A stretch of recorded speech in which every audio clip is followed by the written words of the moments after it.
انا الزلزال كيحساب لي حسيت به بوحدية الساعه، كلشي ضرب عندهم الزلزال في المغرب كامل، خصوصا الناس حسوا به، الناس ديال الشام، الناس اللي ساكنين في طنجة حسينا به بزاف. عرفتو انا راه ناموسيه مشات وجات بيا وحق الله تدخلات. دابا انا راني جالسه في الصالون والله ما بغا يجيني الناس، ما عرفتش اش غادي ندير. يا ربي السلامه. انا ما خايفاش على راسي، انا خايفه على ولدي. هاد الليله تاني ما غنعسش بالوسواس، اللي يحس به يقول لي اش من ندير نحس به اكثر.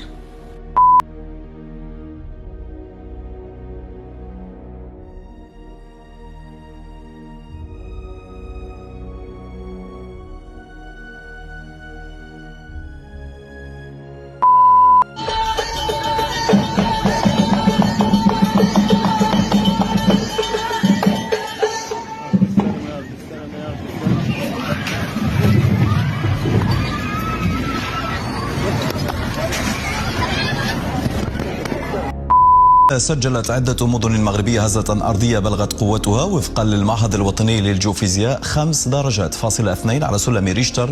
حدد مركزها في جماعة بريكشا بإقليم وزان قبيل منتصف الليل.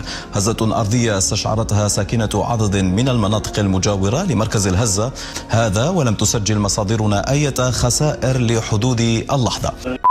هذا الشيء من عند الله سبحانه وتعالى، كان اللي توقعنا فيها زنزان، والله تفكرنا حمدناه وشكرناه. خاص الانسان يشكر الله سبحانه وتعالى ويحمده ويطلب اللطيف، وهذه راه انذار عطاه لنا الله غير شويه، خاصنا نفيقوا شويه، والحمد لله على كل شيء، اللهم لك الحمد.